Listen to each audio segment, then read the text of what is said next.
மனிதனுக்கு விரும்புகிற, மனிதன் நாடி தேடுகிற அத்தனையும் இந்த ராஜ்யத்துக்குள்ள இருக்கு. இதை நீங்கள் சாட்சியா சொல்லுங்கிறார். வார்த்தையில சொல்லுங்கல்ல, சாட்சிய விட்னஸ் காமிங்க போய்ங்கிறார். உங்க வாழ்க்கையை அப்படி காமிங்கிறார்.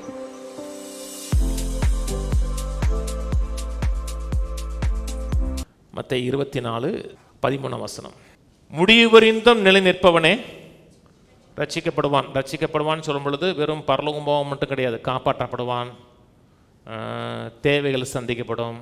ரட்சிக்கப்படுவான்னா ஒரு முழுமையான ஒரு வாழ்க்கை வாழ்வான், எந்த நன்மையும் குறைபடாத வாழ்க்கை. ரட்சிப்புன்னா வெறும் பாவம் மண்டி மட்டும் கிடையாது, எல்லா நன்மைகளும் அடங்கிய ஒரு வாழ்க்கை. கீழே 14 ராஜ்யத்தினுடைய இந்த சுவிசேஷம் பூலோகம் எங்கும் உள்ள சகல ஜாதிகளுக்கும் சாட்சியாக பிரசங்கிக்கப்படும், அப்பொழுது முடிவு வரும்.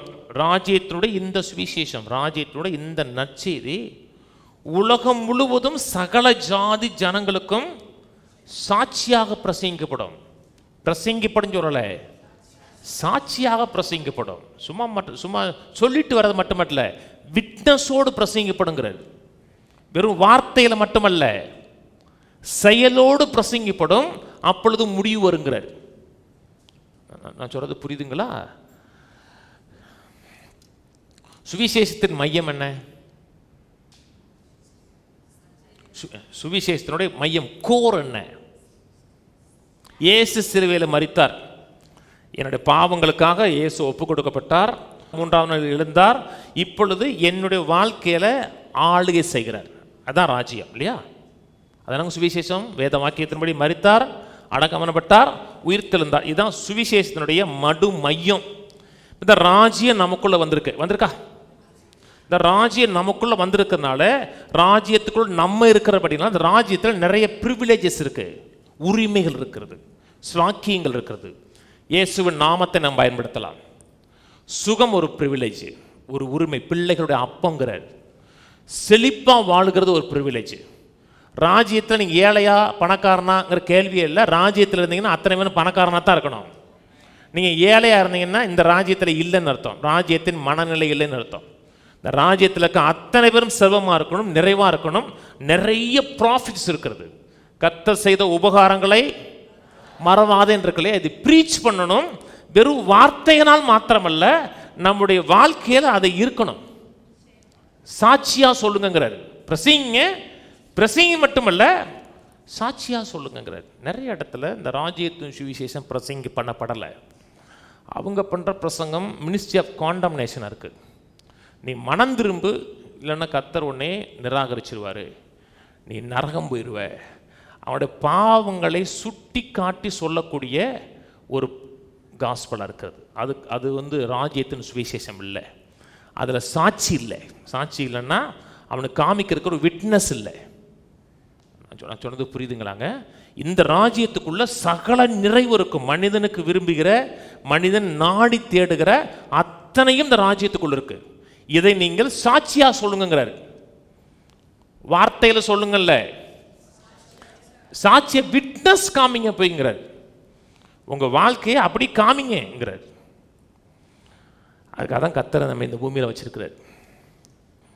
அப்படிங்க கஷ்டப்படுற மக்களுக்கு உதவி செய்யலாம், பண உதவி கொடுக்கலாம், பொருள் உதவி கொடுக்கலாம், செய்யலாம். ஆனால் அதான் பிரதானமானதா? அது பிரதானமானது கிடையாது. ஒரு கஷ்டப்படுறான், சாப்பாடுக்கு வழி இல்லை, ஏதோ ஒரு உதவி செய்கிறோம், கரெக்டு. ஆனால் பிரதானமானது உலகம் முழுவதும் சென்று சகல ஜாதிகளுக்கும் சுவிசேஷத்தை அறிவிக்க. சோறு போடுங்கன்னு சொல்லலை, சுவிசேஷத்தை அறிங்க. அதான் நம்பர் 1 பிரதானமான காரியம். அதற்கு நான் வாழுகிற வாழ்க்கையே ஒரு சாட்சியாக இருக்குன்னு வச்சுங்களேன். அறிவிக்கிறேன், அதே நேரத்தில் என் வாழ்க்கையும் சாட்சி சொல்லுகிறதுனா அநேக மக்கள் தேவனோட ராஜ்யத்துக்குள்ள கூட்டம் கூட்டமாக வருவாங்க. அப்பொழுது முடிவு இருக்குன்னாரு, அது வரை முடியாதுன்னாரு. வாசிப்போம் மத்தேயு 4:23. பின்பு இயேசு கலிலேயா எங்கும் சுற்றி நடந்து அவருடைய ஜெப ஆலயங்களில் உபதேசித்து ராஜ்யத்தின் சுவிசேஷத்தை பிரசங்கித்து. முதல்ல உபதேசிக்கிறார், அப்புறம் பிரசங்கம். முதல்ல ப்ரொக்ளைம் பண்ணுறாரு, அதான் உபதேசிக்கிறாரு. அப்புறம் பிரசங்கிக்கிறார், எக்ஸ்பிளைன் பண்ணுறாரு. முதல்ல அறிவிக்கிறார், அப்புறம் அது விவரித்து பேசுகிறார். எதை குறித்து பேசுகிறார்? ராஜ்யத்தின் சுவிசேஷத்தை குறித்து பேசுகிறார். கீழே ஃபுல்லாக வாசிப்போம். ராஜ்யத்தின் சுவிசேஷத்தை பிரசங்கித்து ஜனங்களுக்கு உண்டாயிருந்த சகல வியாதிகளையும் சகல நோய்களையும் நீக்கி சொஸ்தமாக்கினார். பிரசங்கித்தார், ப்ரொக்ளைம் பண்ணார். அப்புறம் என்ன செஞ்சார்? ராஜ்யத்தினுடைய நிறைவை அப்படி காமிச்சார். நல்லா கவனிங்க, இதுதான் நம்முடைய சபையில் நம்முடைய வாழ்க்கையில் இருக்கணும். இங்கே கர்த்தர் நல்லவர் என்று பேசுகிறோமா? அப்படின்னா உங்கள் வாழ்க்கையில் கர்த்தர் நல்லவர் என்பதை உலகம் பார்க்கணும். கர்த்தர் இங்கே சுகமாக்குறவர்னு பேசுகிறோமா? கர்த்தர் சுகமாக்குறதை சாட்சியாக உலகம் பார்க்கணும். கர்த்தர் நம்மை செழிக்க பண்ணுவார்னு பேசுகிறோம், அதை உலகம் பார்க்கணும். கர்த்தர் சமாதான கர்த்தர்னு பேசுகிறோம், நம்முடைய வாழ்க்கையில் இருக்க சமாதானத்தை உலகம் பார்க்கணும். முதல்ல ப்ரொக்ளைம் பண்ணார், எக்ஸ்பிளைன் பண்ணார், அப்புறம் அது எப்படி நின்று காமிச்சார். அதாங்க ராஜ்யம். ராஜ்யம்னா பேச்சில் இல்லை, அது தேவனுடைய பலத்தில் இருக்கு.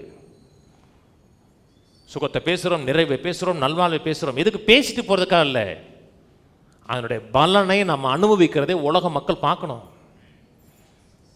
அதான் ராஜ்யம். நான் ராஜ்யத்தில் இருக்கேன், ராஜ்யத்தின் மனநிலை உள்ளவனாக இருக்கேன்னா உங்கள் வாழ்க்கையில் தோல்வியும் குறைவும் வாழ்க்கையின் பற்றாக்குறையும் வாழ்க்கையின் பங்காக மாறிடக்கூடாது. இன்னைக்கு இருக்கலாம், அப்படியே மாறிடக்கூடாது. நாம் பேசுகிற சத்தியம் உண்மையா? இயேசு பேசின சத்தியம் உண்மையா? தேவன் உண்மை உள்ளவரா, நம்பத்தக்கவரா? அப்படின்னா வாழ்க்கையில் தெரியணும். ஆராதிக்கிற தேவன் ரியலானவர், சத்தியமானவர், உண்மையானவர் என்பதை, அதனுடைய அற்புதங்களை இந்த உலகத்துக்கு காமிக்கக்கூடிய ஆளாக இருக்கணும். சில பிரச்சனை வரலாம், இல்லைன்னு சொல்லலை. அப்போஸ்தலர் 28 படிச்சு பாருங்க, கடைசி அதிகாரம். அவர் ஒரு விஷப்பூச்சி கடிக்குது. விஷப்பூச்சி கடிக்குதுன்னா பார்க்குறான். ஏன்னா அது ஒரு சில செகண்டு தான், அவ்வளோதான், ஆள் போயிடுவான். படார பார்த்துருக்கான், கடிச்சு தொங்குது. ஒரு செகண்ட்லாம் ஆள் போயிடுவான் நினச்சுன்னா அவர் தூக்கி போட்டு உயிரோடு இருக்கிறாரு.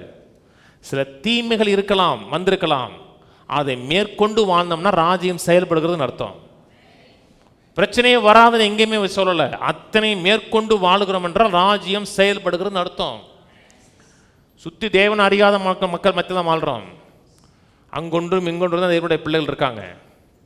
உலகம் நம்மை வாட்ச் பண்ணுது. நம்ம வாழ்க்கையில் தேவன் வைத்திருக்க நன்மைகள், நிறைவுகள், வெற்றி, இவைகளை பார்க்கும் பொழுது வேதம் சொல்லுகிறது, தேவ தயவு மனம் திரும்புதலுக்கு நேராக நடத்துகிறதுன்னு இருக்கு. இந்த குட்னஸ் ஆஃப் தி லார்ட்னு இருக்கு. தேவனுடைய நன்மைகள், தேவனுடைய ஆசீர்வாதங்கள் அவனை தேவனுக்கு நேரம் அப்படி இழுத்து வருது. முன்ன கஷ்டப்பட்டான், பாடுபட்டான், ஒன்றுமே இல்லாமல் இருந்தான். வாழ்க்கையே கஷ்டமும் துன்பமும் கடனும் தான் இருந்துச்சு. நல்லா இருக்கான் அன்னைக்கு. கத்தருக்கு போனால், சர்ச்சுக்குன்னு போனால், இதே காலை சும்மா தான் போயிட்டு வரான்னு பார்த்தேன், நீ நல்லா இருக்கானே அப்படின்னு அவனுக்குள்ள ஒரு ஈர்ப்பை ஏற்படுத்த நம்ம வாழ்க்கை ஏற்படுத்த வேணாமா? அதான் ராஜ்யத்தின் சாட்சிகளாக இருக்கிறோன்னு அர்த்தம்.